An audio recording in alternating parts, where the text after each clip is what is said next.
জানো যে বিয়ের পরে কত কাজ থাকে? দেওরা, একটা লোহা গাড়তে পারো না, বিয়ের পরে বউ সামলাবে কি করে? বিয়ে করলে যে কত বউয়ের কাজ সেটাকে জানো? ঠিক মতন না করতে পারলে তো বই পালিয়ে যাবে।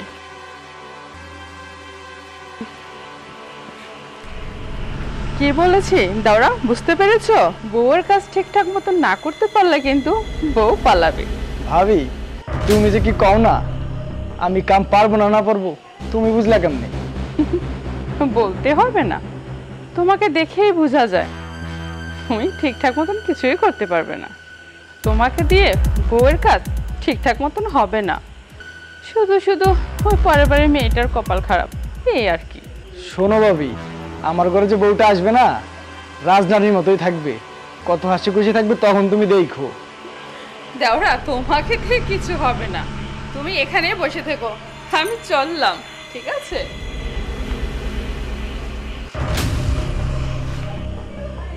কি জিনিস দেখলাম রে, পুরাই মাথা নষ্ট। বাড়িতে তো কেউ নাই, ভাবিও একা ঘরে, শুধু একটা কাজে লাগাই।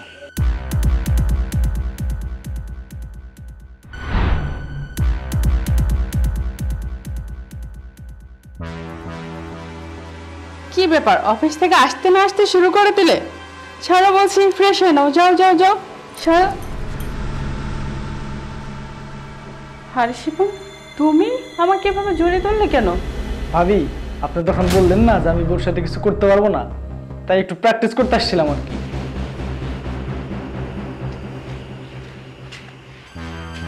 আর ভিতরে যায়েন না। ভিতরে যাবো না মানে? ভিতরে খেউ চলে, খেউ। কিসের খেউ চলে?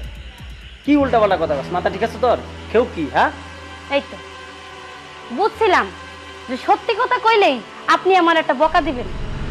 স্যার, আপনার এই সুদর্শন ভাই আর আপনার এই সুদর্শন কচি কাঁচা বউ বাসায় রেখে যান, দুইজনে কি করে না করে তার কোনো খোঁজ খবর রাখেন? আপনি তো রাখেন না। আপনি তো টাকা পয়সা ইনকামে ব্যস্ত, টাকা হইলেই ভাবেন যে জীবনের সব সুখ পাইয়া যাবো। তো আপনার বউ আপনার কাছ থেকে পর্যাপ্ত পরিমাণ সুখ না পাইয়া সে তো এখন আপনার ছোটি কচি কাঁচা ভাইয়ের কাছে সুখ খুঁজতেছে। তার জন্য তারা দুইজনের রুমের ভিতরে। আর কিছু বললাম না। চুপ! অনেক কথা কস তুই। শেষ পর্যন্ত তুই আমার ভাইয়ের সাথে আর আমার বোন নামে তুই বদনাম করতেছস। হ্যাঁ, এত কথা বলা ভালো না। কাজের মায়ের মতো থাকবি। জানতাম বিশ্বাস করবেন না, কাজের মাইরে কোনোদিন আপনারা বিশ্বাস করেন না। মোবাইল চলেও না। এই দেখেন, দেখছেন? এইগুলা করছো আর বাড়ির ভিতরে তুই আমার আগে কস নাই কেন?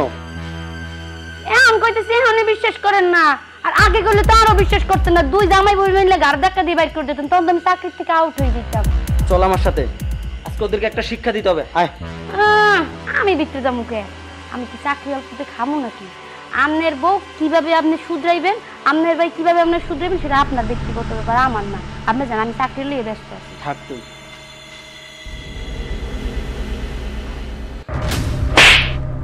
বেয়াদব, আমি তো তোমাকে মজা ছলে বলেছি, আর তুমি এই বিষয়টা সিরিয়াসলি নিয়ে আমার সাথে বেয়াদবি করতে আসছো? এইভাবে কেউ মজা করে? আপনি যেভাবে বলছেন, আমি তো বলছি ভাই আপনার সাথে কিছু করতে পারে না, তাই ওটা আমার করতে হবে। শিপন, যেগুলা কি করছিস? বড় ভাবি তোর মায়ের সমতুল্য, আর তার সাথে তোর এই ধরনের বেয়াদবি করতে তার বিবেকে একটুও বদলো না? বেয়াদবি? তুমি এসে ওকে একটা থাপ্পড় মারলে, আবার এখন বলতেছো বেয়াদবি? কি করেছো? কি করেছে? আয় মোবাইল দে।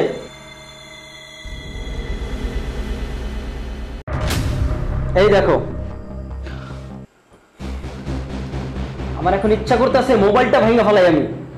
শিপন, আমি এই বাড়িতে যেদিন প্রথম আসি তখন তুমি খুব ছোট, আমার কোনো ভাই ছিল না। আমি তোমাকে আমার বাইরে থেকেও বেশি দেখেছি, তোমার আদর যত্ন তোমার খেয়াল সব আমি রেখেছি। আমি সবসময় চেয়েছি আমার ভাই ভালো থাক, ও যেন কোনোভাবে কষ্ট না পায়, আমার কোনো আচরণে যেন আমার ভাইটা কষ্ট না পায়। আমার এই সজলতার সুযোগ নিয়ে তুমি এই কাজটা কিভাবে করতে পারলে? আমি তোমার বড় ভাইয়ের স্ত্রী, আমি তোমার ভাবি, আর ভাবি সব সময় মায়ের সমতুল্য হয়। আমার সাথে এরকম নোংরামো করতে তোমার বিবেকে একটুও বাঁধলো না? এরকম নোংরামো তুমি কি করে করতে পারলে আমার সাথে? ছি শিপন, তোমার কাছ থেকে এটা কখনো আশা করিনি।